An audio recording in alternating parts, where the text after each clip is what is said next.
Maruti Suzuki ബലേനെ എല്ലാവരും കളിയാക്കി വിളിക്കുന്ന ഒരു പേരായിരുന്നു പപ്പടമെന്ന്. കാരണം ഈ ഒരു വാഹനം തീരെ ഉറപ്പില്ല, പെട്ടെന്ന് തട്ടിയാൽ പൊടിഞ്ഞു പോകും, തീരെ സേഫ്റ്റി ഇല്ല എന്നൊക്കെ ആയിരുന്നു ഇതിൻ്റെ ഹേറ്റേഴ്സ് ഈ ഒരു വാഹനത്തിനെ പറഞ്ഞ് കളിയാക്കിയിട്ടുണ്ടായിരുന്നു. അതിന് തിരിച്ചടിയായിട്ട് മാരുതി അവരുടെ വാഹനത്തിന് റീസെൻ്റ്ലി ക്രാഷ് ടെസ്റ്റ് നടത്തിയിരിക്കുകയാണ്. ഭാരത് എൻകാപ്പിൽ ബലേനോക്ക് ക്രാഷ് ടെസ്റ്റ് നടത്തിയ സമയത്ത് 4 സ്റ്റാർ ആണ് ഈ ഒരു വാഹനത്തിന് സേഫ്റ്റി റേറ്റിംഗ് കിട്ടിയിട്ടുള്ളത്. കുട്ടികളുടെ നോക്കുകയാണെങ്കിൽ 3 സ്റ്റാർ ലഭിച്ചിട്ടുണ്ട്. അപ്പോൾ അത്യാവശ്യം കുഴപ്പമില്ലാത്ത രീതിയിൽ തന്നെ ഈ ഒരു വാഹനത്തിന് സേഫ്റ്റി ഉണ്ട്.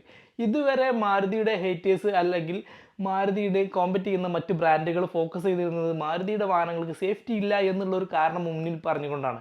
അതിനൊരു പരിഹാരം എന്നുള്ള രീതിയിൽ ചീത്തപ്പേര് മാറ്റാൻ തന്നെ മാരുതി തീരുമാനിച്ചിട്ടുണ്ട്. അതിനൊരു ഉദാഹരണമാണ് ഇതിനു മുമ്പ് ഇറങ്ങിയിട്ടുള്ള സ്വിഫ്റ്റ് ഡിസയറിലും അവർ 5 സ്റ്റാർ സേഫ്റ്റി കൊണ്ടുവന്നിട്ടുണ്ടായിരുന്നു. ഇതേതായാലും ഹേറ്റേഴ്സിൻ്റെ ഒരു ഭീഷണി തന്നെ ആയി മാറിയിട്ടുണ്ടാവുമെന്നാണ് എനിക്ക് തോന്നുന്നത്. എന്താ നിങ്ങളുടെ അഭിപ്രായം? ജസ്റ്റ് ഒന്ന് കമൻറ്റിലൂടെ താഴെ അറിയിക്കുക. ഇതുപോലത്തെ വാഹന സംബന്ധമായിട്ടുള്ള വീഡിയോസിന് വേണ്ടിയിട്ട് നമ്മുടെ ചാനൽ സബ്സ്ക്രൈബ് ചെയ്യാനും മറക്കരുത്.